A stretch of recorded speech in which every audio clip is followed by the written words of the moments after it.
ही है, तो आप लीजिए, देखिए, विश्वास उसमें कीजिए, क्योंकि हमारे प्रधानमंत्री जी का जो ये परियोजना है कि सभी लोगों तक इसका लाभ पहुंचे, यही हम लोग की कामना है। औसत कितने रुपए बच जाते हैं आपका परिवार जो पहले दवाइयां लेता था मैं और अब जन औषधि से लेता है, मैं तो महीने का कितना रुपया बचता होगा? अ, पहले मुझे 1500 से 1600 रुपया लगते थे, अभी मुझे 250 से 300 रुपया लगते हैं। तो बाकी जो बचे पैसे हैं उसको मैं सोशल सर्विस कॉज पे लगाती हूँ। हिलदा जी, जो एक तो बड़ा आपने दवा नहीं खरीद पाते थे, जो दवा नहीं खरीद पाते थे गरीब लोग, उनको मैं बताई कि तुम जाके दवा ले सकते हो और तुम्हारे रीच में है, तुम अफोर्ड कर सकते हो अपने जो कम इनकम में। तो वो आके मुझे धन्यवाद देते, मैं मुझे धन्यवाद देने की जरूरत नहीं है, हमारे माननीय प्रधानमंत्री जी को धन्यवाद दे कि वो और उनका जो ये परियोजना है आगे और बढ़ता रहे। नहीं, आपने कहा 1200-1500 रुपया हर महीना बच जा रहा है और वो आप समाज सेवा के लिए खर्च कर रही हो, ये सुन करके तो मुझे पक्का विश्वास है कि जो हमारे मध्यम वर्गीय परिवार है और निम्न मध्यम वर्गीय परिवार है, उनको जरूर आपके इस योजना से, आपका जो इनिशिएटिव है, बहुत बड़ी प्रेरणा मिलेगी। और मुझे पक्का विश्वास है कि जो लोग जन औषधि केंद्र में जाते होंगे उनको अब लगता होगा कि पहले सरकारों ने ऐसा क्यों शुरू नहीं किया, अब ये शुरू हो गया तो अच्छी दवाइयाँ मिल रही है, सस्ती दवाइयाँ मिल रही है, ऐसा एक विश्वास पैदा हुआ है। बहुत पैदा हुआ है। और मैं उन लोगों के माध्यम से आपको धन्यवाद देना चाहती हूँ, उन लोग इतने आशीर्वाद आपको दिए हैं और बोले हमारे जो प्रधानमंत्री जी हैं ऐसा ही वो कार्य करते रहे हम लोग के लिए, निम्न वर्गीय परिवार के लिए। तो हम बोले कि ये तो संभव है, ये तो एक दवा मात्र है, और जो आप नहीं खरीद पाते थे, सोचते नहीं थे कि महंगी दवा है कैसे होगी, तो जरूरी नहीं है कि महंगी दवा अच्छी है और सस्ती दवा खराब होती है। मैं 8 महीने से, मैं बोली सभी को कि एग्जाम्पल ले लो, मैं 8 महीने से यूज कर रही हूँ और मेरा ब्लड शुगर सभी सही।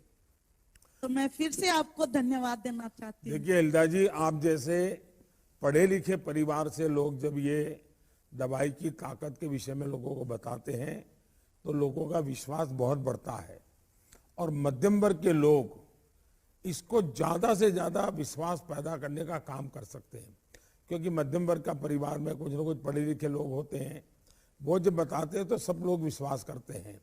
और हमारी सरकार को एहसास है कि देश के गरीब और मध्यम वर्ग के खर्च का एक बड़ा हिस्सा अगर परिवार में एक बीमारी आ गई तो परिवार के सारे सपने ठहर जाते हैं, कभी कभी तो सपने चूर चूर हो जाते हैं। लेकिन अगर दवाइयाँ सस्ती हैं, और हम जानते हैं कि कितना ही बड़ा डॉक्टर को देने वाला पैसा, ऑपरेशन का खर्चा, उससे ज्यादा दवाइयों का खर्चा होता है।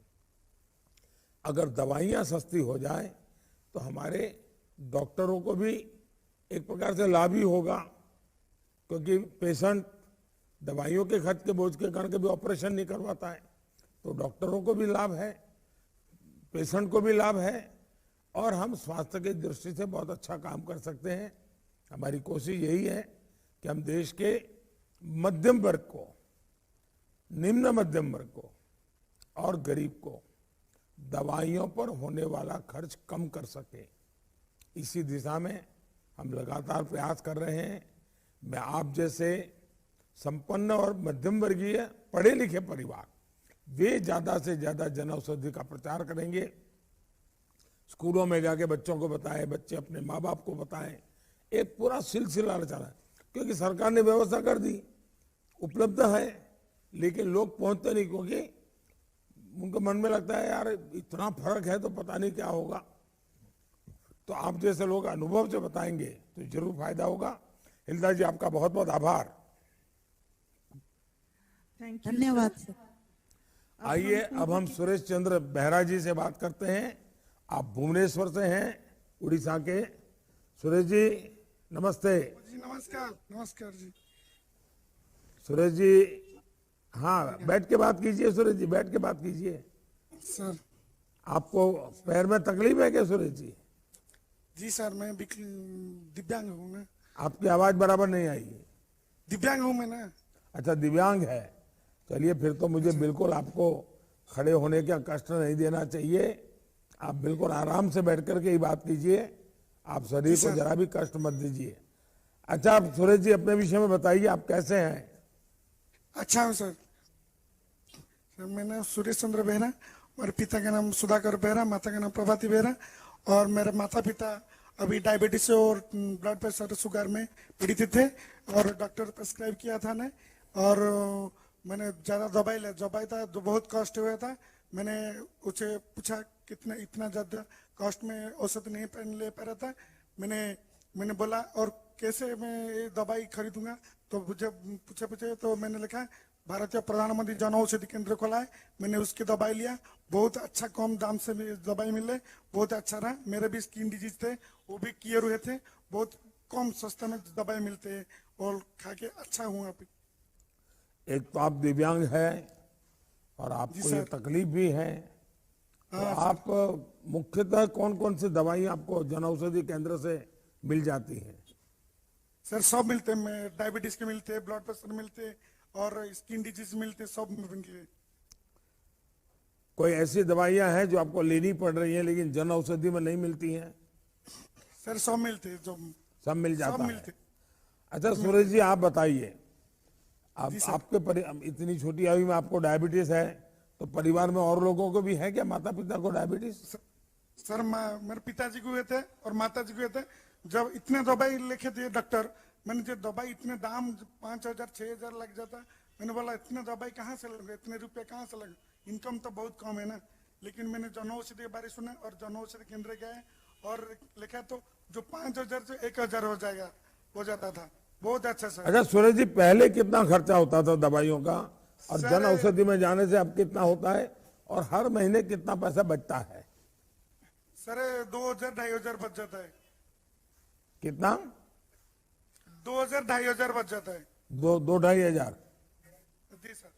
अच्छा, तो ये पैसे बच गए अब, तो उसका कुछ अच्छा उपयोग करते होंगे, क्या करते हैं? सर इनकम बहुत कम है तो ना सर, पैसा धार कर्ज करे लेके दवाई खा रहे थे। और मैं तो पिताजी लेबर है ना, और माता जी से मैं तो छोटा मोटा काम करती थी और मेरे दुकान में तो ज्यादा दवाई किनने के पैसा नहीं था। लेकिन इतने कम पैसे में दवाई मिलते तो अब बहुत अच्छा लग रहा। पैसा नहीं, उनसे धार नहीं करते हम। चलिए सुरेश जी, आपको और आपके माता पिता को भगवान जगन्नाथ बहुत जल्दी स्वस्थ रखे। सर मेरे माता पिता आपको प्रणाम कर रहे थे, अभी सुबह से लिखने हमारी तरफ से भी प्रणाम कह दीजिएगा। सर गांव वाले आपको सब गुजारिश है आपके लिए, बहुत बहुत धन्यवाद देते। सुरेश जी मैं आपका भी अभिनंदन करता हूं कि आप दिव्यांग इस तकलीफ के बावजूद भी माँ बाप की भी सेवा कर रहे हैं और विषमताओं से हार नहीं मानते हैं। मैं देख रहा हूँ आप हंसते, जो भी बात कर रहे हंसते हुए कर रहे, रोते हुए नहीं कर रहे। ये बड़ी आपकी ताकत है और बड़ी प्रेरक है। और मैं सचमुच में बहुत प्रभावित हुआ। आपसे भले 2 मिनट बात करने का मौका मिला, लेकिन मुझे बहुत अच्छा लगा। चलिए भगवान जगन्नाथ आपको बहुत ताकत दें, क्योंकि हम तो गरीब हो, वंचित हो, पिछड़े हो, महिला हो, दलित हो, हमारे दिव्यांग भाई बहन हो, उन सब के साथ उनके साथी बनकर ये सरकार कैसे खड़ी रहे, जो मुश्किल से मुश्किल वक्त में खड़ी रहे और उसके जीवन में मुश्किल आने न दे। तो जन औषधि केंद्र खोलने के पीछे सरकार का यही मकसद रहा है। आपको सुनकर के लगा है कि मुझे जो काम मैं कर रहा हूं वो सही दिशा में कर रहा हूं। बहुत बहुत धन्यवाद आपका। आइए हम कविता राव जी से मिलते हैं। कविता जी नमस्ते। नमस्कार। बहुत अच्छी लग रही है मेरे को आपसे बात करने में, बहुत ही खुश हो रही हूँ, खुश विषय कविता जी अपने विषय में पहले बताइए जरा। मैं एक साधारण हाउसवाइफ हूँ। घर में 5 लोग रहते हैं। पहले मैं पिछले 4 साल से दवाई खरीद रही हूँ। मैं एक फ्रेंड के जरिए मुझे मालूम पड़ा ऐसे जनरल केंद्र हमारे मैसूर में उदयगिरी में ब्रांच है।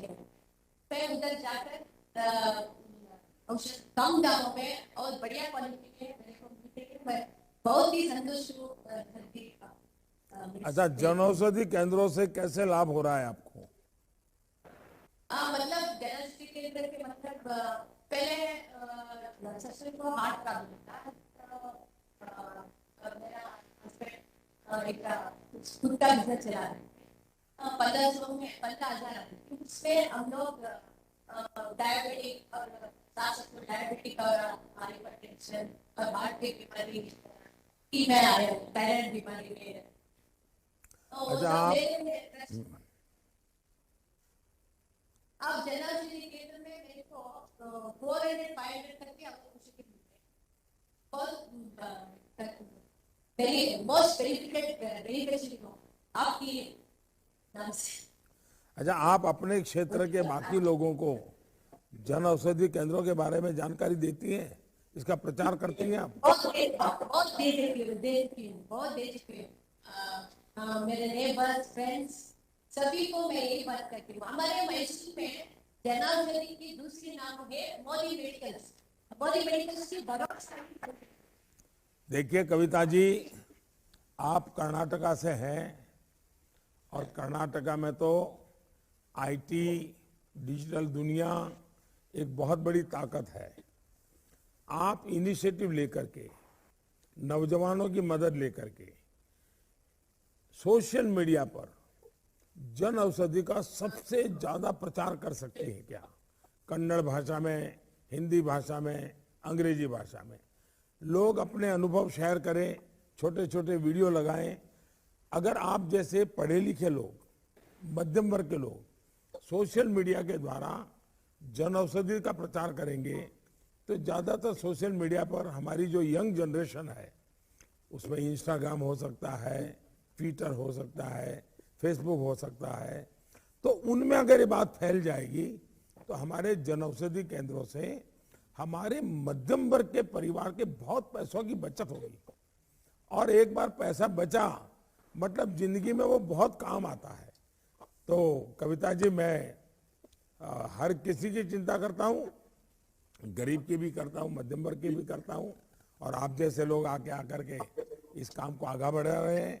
मैं आपको बहुत शुभकामनाएं देता हूँ और परमात्मा से प्रार्थना करता हूँ कि आप बीमारी से भी मुक्त रहें, बहुत लोगों की सेवा करें। बहुत बहुत धन्यवाद। आइए अब हम गुजरात चलते हैं उर्वशी जी के पास। उर्वशी जी केम छो? नमस्ते। नमस्ते। उर्वशी बैसे ने। हाँ उर्वशी जी बताइए, पहले अपने विषय में बताइए। सर, मेरा पूरा नाम उर्वशी नीरव पटेल है। मैं सूरत की रहवासी हूँ और पहले एनजीओ के हिसाब से थोड़े बहुत सामाजिक काम करती रहती थी और बाद में मैं भारतीय जनता पार्टी की कार्यकर्ता भी हूँ और लास्ट चुनाव में कॉरपोरेटर बनी हुई हूँ। सबसे पहले जब 2017 में मैंने पस्ती दान से पेट दान के कॉन्सेप्ट पे एक कार्यक्रम शुरू किया था। उसके अंदर मेरी भावना ऐसी थी कि दान करना था दीकरियों के लिए कि जो स्लम एरिया की है, स्कूल में पढ़ती है, तो उसके लिए डोनेशन तो कहीं जगह पे आ सकता था कि पैसा इकट्ठा करके करना था, पर एक महिलाओं और स्वाभिमान की बात थी और ऐसा सोचा कि कहीं और से पैसा इकट्ठा करे, इससे अच्छा हर गृहिणी को, हर महिला को, हर दीकरी के साथ भावना से कनेक्ट किया जाए। और फिर ये स्लोगन माइंड में आया, पस्ती दान से पेट दान। तो उस समय हमारी, मैं जो कॉलोनी में रहती थी, राजंस कैंपस करे सूरत में, तो वहाँ सर 8 बिल्डिंग है और कुल मिला के 418 फ्लैट है। तो वहाँ पे मेरा फ्रेंड सर्कल है, उनके साथ बातचीत किया कि हमको यहाँ से सब जगह से, हर घर से जो पस्ती या फिर प्लास्टिक वेस्ट के जैसा शैम्पू की बोतल है, तेल के डिब्बे है, वो सब इकट्ठा करके फिर ऐसा करना है। तो उन सब ने मुझे बहुत सपोर्ट किया, अकेले से पॉसिबल नहीं था। तो हमने 8 बिल्डिंग में 2 महिलाओं की एक बना दी कमेटी कि 2 महिलाएं 1 से 5 तारीख तक हम सारा इकट्ठा करते थे, फिर एक पस्ती वाले को बुला के और ये सामान बेच देते थे। और उस हिसाब से जो फंड इकट्ठा होता था तो ये काम शुरू किया। 2017 में सर सबसे पहले जब पस्ती दान से पेट दान के कॉन्सेप्ट के अंदर मैंने सैनिटरी पैड खरीदना शुरू किया तो वो प्राइवेट कंपनी से लेते थे। तो वो सैनिटरी पैड की कीमत 35 से 40 रुपीस पर पैकेट पड़ती थी। उस टाइम जितना फंड हमारे पास आता था, क्योंकि हम एक कॉलोनी की महिलाओं के साथ जुड़े थे, शुरुआत का समय था, तो उस फंड से हम 500 से 600 दीकरियों को ये चीज दे सकते थे कि फंड के हिसाब से ज्यादा नहीं दे सकते थे। फिर सर एक नई सोच थी, नया रास्ता था और कुदरत भी कुछ अच्छा करती है। और सर आपने जन औषधि केंद्रों के अंतर्गत 2018 मुझे याद है 4 जून 2000 के अंदर सुविधा करके सैनिटरी पैड लॉन्च किया और उसका मैंने टीवी और जन सुविधा सेंटर से वो एडवर्टाइज पढ़ा और सब माहिती इकट्ठा की।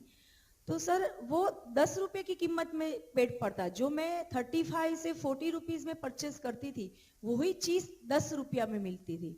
तो जब मैं 500 दीकरियों को वो दे सकती थी, वो चीज में 3000 से 3500 तक दीकरियों को वो चीज हम दे सकते थे। तो इस जन औषधि केंद्र से जो सुविधा लॉन्च हुआ उसकी सबसे अच्छी सुविधा हमें मिली, हमारी टीम को मिली। और हमने फिर सूरत की प्राथमिक स्कूल है, नागरिक सरकारी स्कूल है और गरीब आवास है, जो प्रधानमंत्री आवास है, मुख्यमंत्री आवास है, कि जहाँ मेंस्ट्रुअल हाइजेनिक की बात भी नहीं बोली जाती थी, तो वहाँ हम हर महीने कार्यक्रम करते थे। मेरे साथ में जो गायनेकोलॉजिस्ट लेडी डॉक्टर थी कि जो वॉलेंटियर आती थी उनको भी लेके जाते थे, तो वो भी लड़कियों को वो मेंस्ट्रुअल हाइजेनिक के हिसाब से क्या यूज करना चाहिए, क्या नहीं करना चाहिए, तो वो भी साथ में एक साथ में होता चलता था। उसके साथ कभी कभी स्कूल में हम हमारे ही आरोग्य केंद्र है, क्यों मैं पार्टी से जुड़ी हुई थी, पहले महिला मोर्चा की संगठन में महामंत्री थी शहर की, तो वो थोड़ी बहुत पता थी कि आरोग्य केंद्र भी निःशुल्क ये सब टेस्ट, कैल्शियम आयरन की टैबलेट लड़कियों को देते हैं, तो स्कूल में वो भी हम साथ में देते थे। और उस टाइम हमारे सांसद दर्शनाबेन जरदोस भी हमारे साथ कभी कभी आती थी कार्यक्रमों में और वो भी उनसे जुड़ जाती थी। तो धीरे धीरे उस हिसाब से शुरू किया और सर बहुत अच्छा पिकअप से वो चलता था। मैंने सबसे पहले मैं ऐसा बोल सकती हूँ कि सुविधा जब लॉन्च हुआ तब सुविधा का सबसे पहला ऑर्डर मेरा था। और उस टाइम सर उस टाइम सूरत की जो जन औषधि सेंटर थे उसमें वो अवेलेबल नहीं था, क्योंकि अभी लॉन्च हुआ था, आने की बार थी। और जैसे हर एक का नेचर होता है कि जो सोचते हैं वो इंस्टेंट करना है, तो मैंने जब देखा तो मिलेगा कि नहीं मिलेगा वो नहीं सोचा, पर स्कूल में कार्यक्रम अरेंज कर दिया कि मुझे थर्सडे को कार्यक्रम करना है। और 1 वीक था और यहाँ इंक्वायरी किया तो यहाँ अभी स्टॉक आया नहीं था। फिर सर बीपीपीआई में अपनी गुजरात में कल्पेश रावल जी है, हमारे मितेश भाई है, उन सब से मैंने मेल के द्वारा कांटेक्ट किया और वो सारी टीम ने मुझे इतना सपोर्ट किया। डायरेक्ट दिल्ली से उनके प्रोडक्शन से सबसे पहला कंटेनर सर मुझे मिला और जो डेट तय की थी वही डेट पे हम कार्यक्रम कर सके। मतलब मेरा ट्रस्ट है परस्पर मानवता की महक, ट्रस्ट के साथ सिस्टम ने भी हमें बहुत मदद की है कि चाहे स्कूल में कार्यक्रम करने हैं या आरोग्य केंद्र में करना है, तो सब लोगों ने मिलके इसको बहुत सक्सेसफुली आगे बढ़ाया। और अभी तक सर 1,65,000 तक सैनिटरी पैड में सुविधा के सूरत में डिस्ट्रीब्यूट कर चुकी हूँ। फिर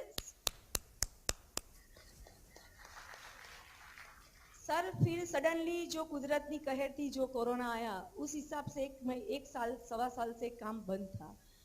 तो सर उस समय के दरमियान मेरे पास तो 2 कंटेनर, मतलब एक बॉक्स में 500 सैनिटरी पैड आते जो डायरेक्टली मैं सुविधा से मंगवाती थी, तो वो स्टॉक पड़ा हुआ था, पर वो स्कूल में हम कार्यक्रम नहीं कर पाते थे। तो काफी सर हमारे जहाँ पे जो सर्वेंट आती थी उनके द्वारा मैंने उनकी कॉलोनी में थोड़े बहुत तो ऐसे ही भिजवा दिए कि आप ले जाना। प्रधानमंत्री जो आवास में जो महिला होती, जो सारी नेबर के यहाँ भी कोई सर्वेंट आती, उनके थ्रू उनको भिजवाया। पर सर ये जो कोरोना का जो माहौल था ना, तो उस टाइम मुझे एक विचार, एक सोच आया, एक आइडिया आया, अगर आप परमिशन दो तो मैं आपसे वो सर उस टाइम ऐसा है कि हम जैसे बैंक खोलते हैं कि बैंक में सर फंड जमा होता है, जब वो विड्रॉ करना है कर सकते हैं। तो पेड़ की भी एक बैंक होनी चाहिए हर सिटी में, कि कोई भी डोनर है, ये तो पस्ती से पैसा इकट्ठा होता है, पर कोई भी डोनर है जिसको 500, 1000, 1500, 2000 पैसा डोनेट करना है, तो वो पेड़ बैंक में डोनेट करता है, और वही बैंक से हर स्कूल की लड़कियों को उसके घर के एड्रेस पे हर महीने 2 पैकेट पेड़ मिल जाने चाहिए। तो उसमें सर 2 चीज हो सकती, विन विन सिचुएशन, कि जो डोनेट है डोनर, उनको भी ऐसा प्रॉब्लम नहीं होगा कि मेरा पैसा सही में यूज हो रहा है कि नहीं, और हम ऐसा कहीं भी माहौल आए कि स्कूल कॉलेज बंद हो जाए तो भी वो सेवाएं लोग जन प्रतिदिन तक पहुंच पाए। तो एक थोड़ा सा सुझाव था कि मैंने इस समय दरमियान ध्यान में आया है सर, और आगे भी सर। उर्वशी जी, आपके सुझाव के लिए धन्यवाद, और मैं आज आपको कई सारी बधाइयां देना चाहता हूं। Thank you sir. एक तो कोई गुज्जू इतनी बढ़िया हिंदी बोल ले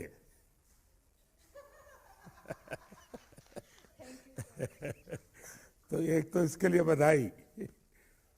दूसरा, आमतौर पर लोगों में छवि ये है कि राजनेता, राजनीतिक क्षेत्र के लोग यानी जिंदाबाद मुर्दाबाद करते रहते हैं, तू मैं करते रहते हैं। आपने एक पॉलिटिकल वर्कर, एक काउंसिलर होने के बावजूद भी आपने सेवा के माध्यम से लोगों के दिल जीतने का कार्यक्रम लिया है। ये सभी राजनीतिक दल के सभी कार्यकर्ताओं को प्रेरणा देगा।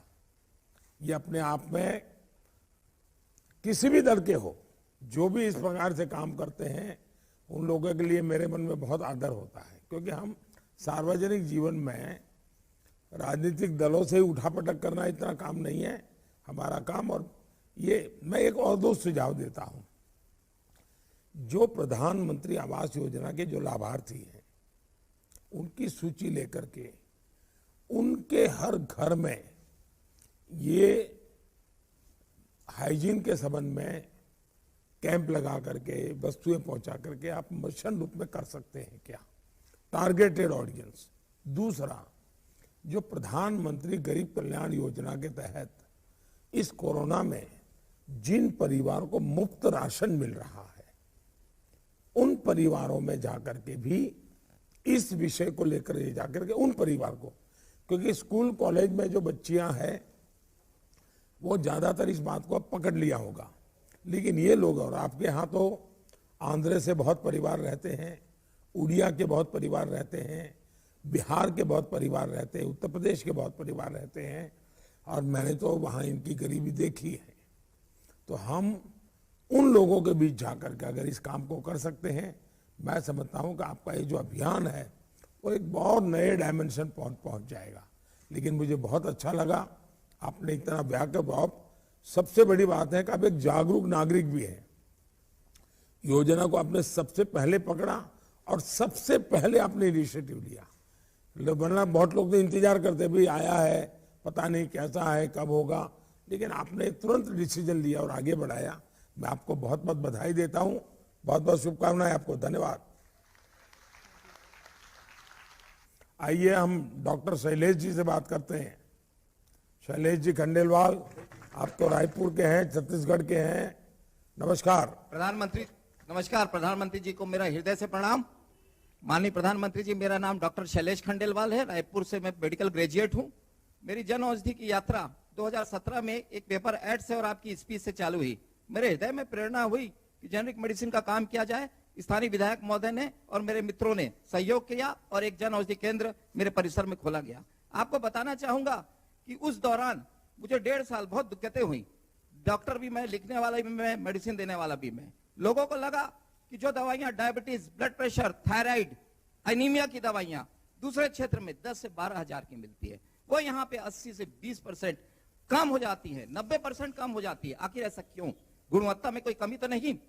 हमने उन्हें समझाना चालू किया और लगातार आप 7 मार्च को 4 बार मेरे केंद्र में जब भाषण देते रहे तो उस आपदा या विपदा मेरे लिए कह सकते हैं मैं निकल आया और लोग जन औषधि के तरफ आकर्षित हुए। दूसरा टर्निंग पॉइंट मेरे पास जब आया, जब मेरे क्षेत्र मुस्लिम बहुल एरिया है, कुछ बहनें मेरे पास आई मुस्लिम बहन की, उन्होंने कहा जो मोदी जी के स्टोर में, मोदी जी के दुकान में जो सुविधा सैनिटरी नैपकिन पैड है वो 1 रुपए में मिलता है। डॉक्टर साहब आप ऐसा कुछ नहीं कर सकते क्या? ये दूरस्थ अंचल से महिलाएं आती हैं, वहां तक पहुंच जाए।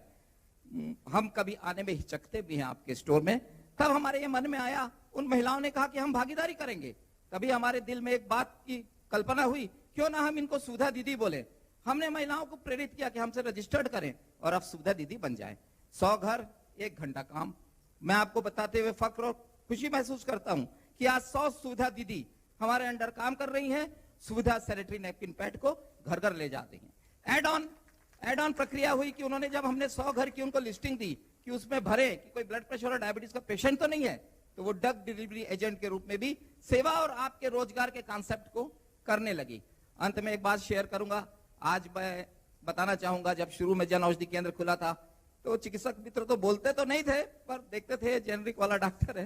पिताजी भी मेरे वृद्ध है, वो बोलते थे यार जेनरिक का काम करते हो पर अच्छा है। पर आज जब मैं उनके पैर छू के निकला कि मेरे जीवन का एक अस्वर्णीय क्षण है कि मैं प्रधानमंत्री से बात करूंगा।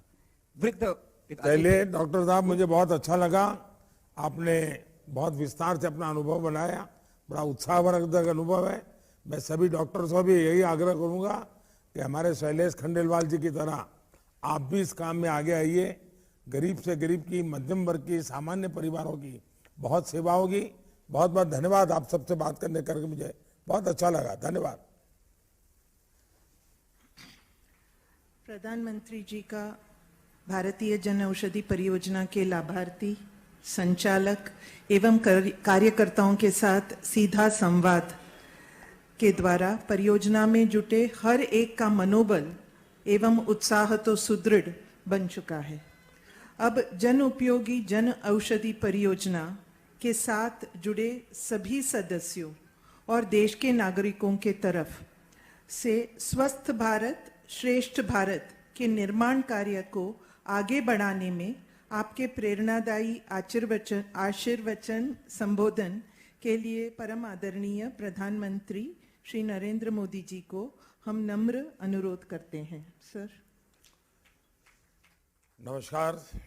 मुझे आज देश के अलग अलग कोने में कई लोगों से बात करने का मौका मिला, बहुत संतोष हुआ। सरकार के प्रयासों का लाभ लोगों तक पहुंचाने के लिए जो लोग इस अभियान में जुटे हैं, मैं उन सबका आभार व्यक्त करता हूं। आप में से कुछ साथियों को आज सम्मानित करने का सौभाग्य सरकार को मिला है। आप सभी को जन औषधि दिवस की भी मैं बहुत बहुत शुभकामनाएं देता हूं। जन औषधि केंद्र तन को औषधि देते हैं, मन की चिंता को कम करने वाली औषधि है, तो धन को बचाकर जन जन को राहत देने वाला का भी काम इसमें हो रहा है। दवा का पर्चा हाथ में आने के बाद लोगों के मन में जो आशंका होती थी कि पता नहीं कितना पैसा दवा खरीदने में खर्च होगा, वो चिंता कम हुई है। अगर हम इसी वित्तीय वर्ष के आंकड़ों को देखें तो जन औषधि केंद्रों के जरिए 800 करोड़ से ज्यादा की दवाइयां बिकी है। इसका मतलब ये हुआ कि केवल इसी साल जन औषधि केंद्रों के जरिए गरीब को, मध्यम वर्ग को करीब 5,000 करोड़ रुपया बचे हैं। और जैसा अभी आपने वो वीडियो में देखा, अब तक करीब 13,000 करोड़ रुपया बचा है। सब मिलाकर के 13,000 करोड़ रुपया बचा है, तो पिछली बचत से ज्यादा बचत हो रही है। यानी कोरोना के इस काल में गरीबों और मध्यम वर्ग के करीब 13,000 करोड़ रुपए जन औषधि केंद्रों से बचना, ये अपने आप में बहुत बड़ी मदद है और संतोष की बात है कि ये लाभ देश के ज्यादातर राज्यों में ज्यादातर लोगों तक पहुंच रहा है। आज देश में 8,500 से ज्यादा जन औषधि केंद्र खुले हैं। ये केंद्र अब केवल सरकारी स्टोर नहीं बल्कि सामान्य मानवी के लिए समाधान और सुविधा के केंद्र बन रहे हैं। महिलाओं के लिए 1 रुपये में सैनिटरी नैपकिन भी इन केंद्रों पर मिल रहे हैं। 21 करोड़ से ज्यादा सैनिटरी नैपकिन्स की बिक्री ये दिखाती है कि जन औषधि केंद्र कितनी बड़ी संख्या में महिलाओं का जीवन आसान कर रहे हैं। साथियों, अंग्रेजी में कहावत होती है, money saved is money earn, यानी जो पैसा बचाया जाता है वो एक तरह से आपकी आय में जुड़ता है। इलाज में होने वाला खर्च जब बचता है तो गरीब हो या मध्यम वर्ग वही पैसा दूसरे कामों में खर्च कर पाता है। आयुष्मान भारत योजना के दायरे में आज 50 करोड़ से ज्यादा लोग हैं। जब ये योजना शुरू हुई 3 करोड़ से ज्यादा लोग इसका लाभ उठा चुके हैं। उन्हें अस्पतालों में मुफ्त इलाज मिला है। अगर ये योजना नहीं होती तो हमारे इन गरीब भाइयों बहनों को करीब करीब 70,000 करोड़ रुपए का खर्च करना पड़ता। जब गरीबों की सरकार होती है, जब मध्यम वर्ग के परिवारों की सरकार होती है, जब निम्न मध्यम वर्ग के परिवारों की सरकार होती है तो समाज की भलाई के लिए इस प्रकार के काम होते हैं। हमारी सरकार ने जो पीएम नेशनल डायलिसिस प्रोग्राम शुरू किया है, उसके तहत, क्योंकि आजकल किडनी को लेकर के कई समस्याएं ध्यान में आ रही हैं, डायलिसिस की सुविधा को लेकर के ध्यान में आती हैं, जो हमने अभियान चला है, आज गरीबों ने डायलिसिस की सेवा के करोड़ों से ज्यादा सेशन मुफ्त कराए हैं।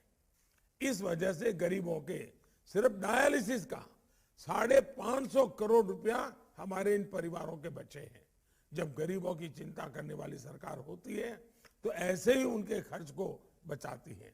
हमारी सरकार ने कैंसर, टीबी, डायबिटीज, टीबी हो या डायबिटीज हो, हृदय रोग हो, ऐसी बीमारियों के इलाज के लिए जरूरी 800 से ज्यादा दवाइयों की कीमत को भी नियंत्रित किया है।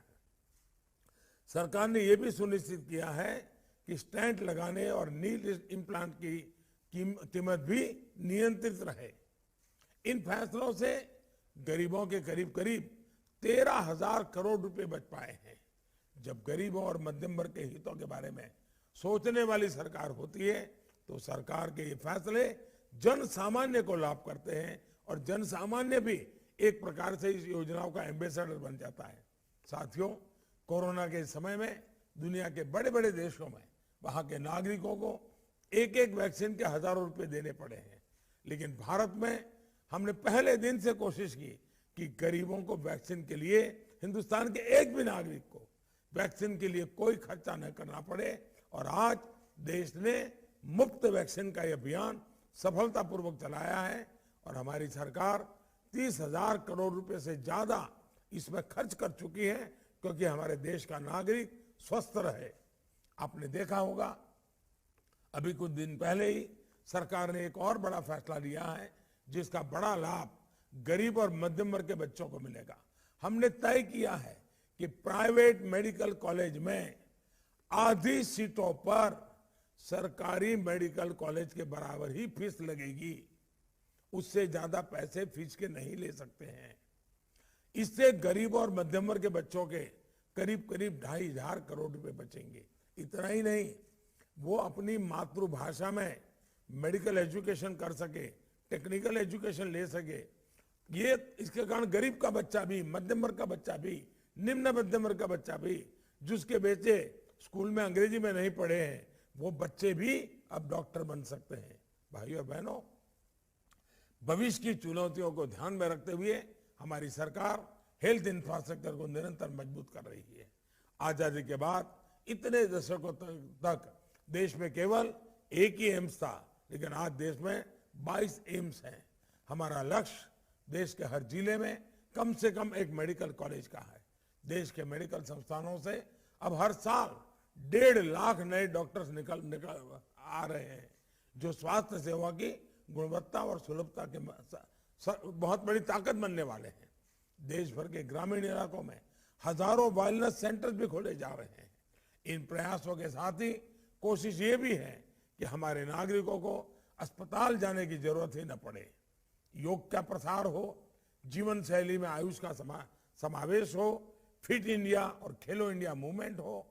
आज ये हमारे स्वस्थ भारत अभियान के प्रमुख हिस्सा है। भाई और बहनों, सबका साथ, सबका विकास, सबका विश्वास और सबका प्रयास के मंत्र पर आगे बढ़ रहे भारत में सबके जीवन का समान सम्मान मिले, मुझे विश्वास है हमारे जन औषधि केंद्र भी इसी संकल्प के साथ आगे भी समाज को ताकत देते रहेंगे। आप सभी को एक बार फिर से बहुत बहुत शुभकामनाएं, बहुत बहुत धन्यवाद।